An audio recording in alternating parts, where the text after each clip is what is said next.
Ebenezer Sharp was, at the age of 62, one of the wealthiest and most disliked men in his small English town. He owned a small counting house on a narrow lane, where he lent money at hard rates to the honest and the desperate alike. His clerk, a small, pale man named Bob Cratchit, had worked for him for 11 years and had never once been given a warm word or a proper coal fire. Ebenezer spent nothing. He gave nothing. He wished nothing to anyone. He was, on the Christmas Eve when this story begins, exactly the man he had trained himself to be over the long, slow years of his adult life. The counting house was very cold that afternoon. Bob Cratchit sat in the small outer office with one thin candle and a small blanket around his shoulders. Ebenezer sat in the inner office at his ledger. At 3 o'clock, his nephew Frederick, a warm young man whose late mother had been Ebenezer's only sister, came in unannounced.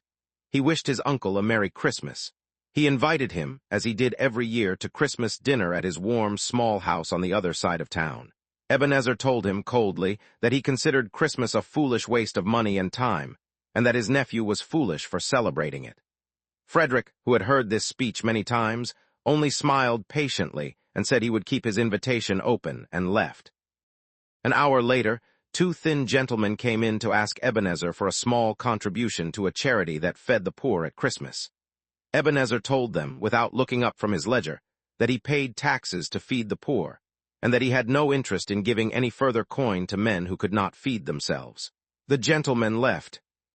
At 6 o'clock, Ebenezer permitted Bob Cratchit to close the counting house and go home. He did so, he said, with a small, quiet resentment. He then walked back to his own house through the frozen streets, alone. He lived alone in a large, cold house that had once belonged to his old business partner, Jacob Marlin, who had died on a Christmas Eve 7 years earlier. He ate a small, cold supper by his fire. He climbed to bed. He blew out his candle. He was not thinking of anything in particular. And then in the small, dark hour after midnight, he heard a chain.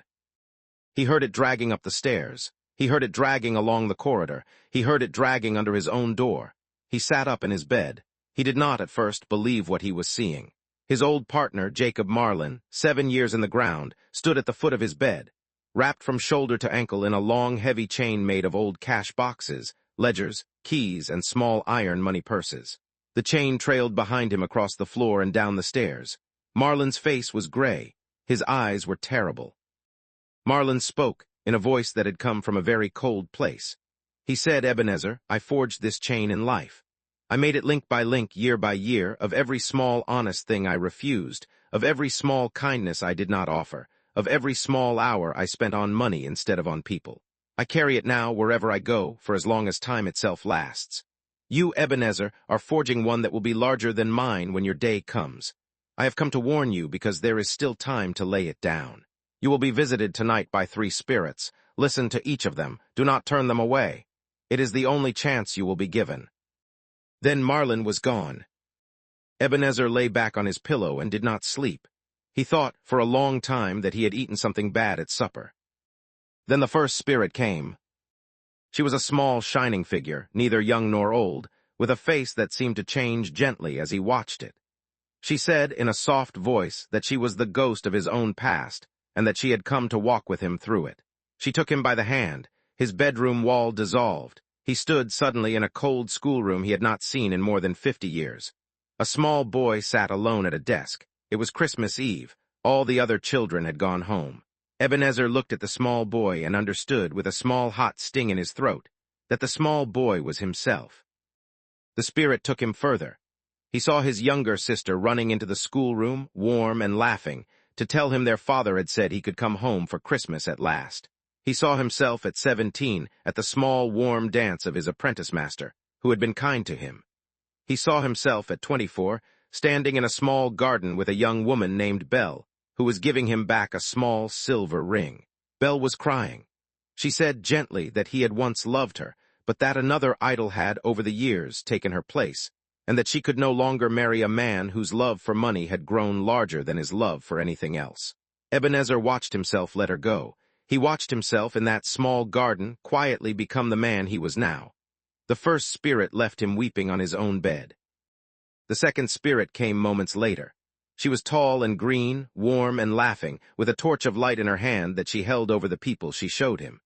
She took him first to Bob Cratchit's small, warm house across town.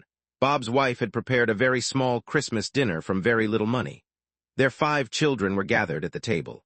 The youngest, a small boy named Tim who walked with the help of a small wooden crutch, sat beside his father. The family was poor, but the family was warm. Bob raised a small glass at the head of the table and toasted, in a gentle voice, the health of his employer, Mr. Sharp, without whom, he said, the small feast could not be. His wife did not raise her own glass. She said only, kindly, that she would drink to any man Bob asked her to drink to, but that Mr. Sharp was not a kind man, and that she would say so quietly at her own table. Ebenezer, watching, felt a small heavy thing move in his chest.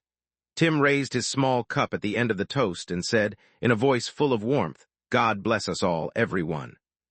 The spirit then took him to his nephew Frederick's warm parlor. He watched Frederick's small Christmas party. He watched his nephew defend him, gently and with warm affection, when a guest made a joke about him. He watched them all raise a glass to his uncle, wishing him a Merry Christmas anyway. Ebenezer had not been in that parlor for 20 years. He watched it now with a small pain he could not name. The second spirit left him standing in his own dark bedroom. The third spirit came last. It was tall and silent, wrapped from head to foot in a hood that hid its face. It did not speak. It pointed. Ebenezer, terrified, followed it. He was taken to a small, dark counting house not far from his own. 2 men were speaking about a death that had occurred that morning. One of them said, in a small, careless voice, that no one would go to the funeral. The other said, laughing, that he would go if lunch was provided. They walked on. He was taken to a small pawn shop. 3 thin people were selling the small, poor belongings of a dead man to a small, dishonest shopkeeper. The bed curtains, the bed itself, a shirt off the dead man's back. They were laughing. The dead man, they said, had been mean in life. He would not know now. He was taken to Bob Cratchit's small house. The house was very quiet. Tim's small chair was empty. Mrs. Cratchit was mending a small piece of green cloth that Ebenezer understood, without being told, was going to line a small coffin. Bob was upstairs, sitting beside the small, still figure of his son. Bob wept quietly in the small, warm way of fathers who have lost children too young. He was taken at last to a small graveyard. The spirit pointed at a small grave. Ebenezer, trembling, knelt and read the name. It was his own. He wept, he fell forward. He seized the spirit's silent hand. He said in a small, breaking voice, "Spirit, I will change. I will keep Christmas in my heart all the year. I will honor the past. I will live in the present. I will not fear the future. Please, tell me it is not too late." He woke in his own bed. It was morning. His curtains were open. The sky beyond them was full of Christmas bells. He leapt from his bed. He was laughing. He was, for the first time in almost 40 years, laughing. He threw open his window. He called down to a small boy in the street and gave him a coin larger than the boy had ever held to run and buy the largest goose in the poulterer's shop and have it delivered without a name to Bob Cratchit's house. He dressed himself warmly. He walked, for the first time in 20 years, to his nephew Frederick's front door and asked, humbly, if Frederick's invitation still stood. Frederick, weeping with joy, hugged him and pulled him in. The next morning, Ebenezer sat at his counting house before Bob Cratchit arrived and pretended to be angry when Bob came in late. Then he stood up. He clapped his clerk on the shoulder. He raised his salary. He promised him coal for the fire from that day forward.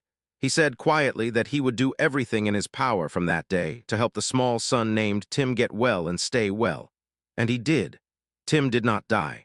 Ebenezer became to him, in the years that followed, a second father, and the small, warm boy grew tall and lived long. Ebenezer Sharp, from that Christmas until the small, quiet day of his own natural death many years later, was known, in his small English town, as a man who loved Christmas better than any other man had ever loved it. He kept it warmly. He kept it faithfully. He kept it in his heart all the year, exactly as he had promised. And he never, in all those years, felt the small weight of a single new link being added to the chain.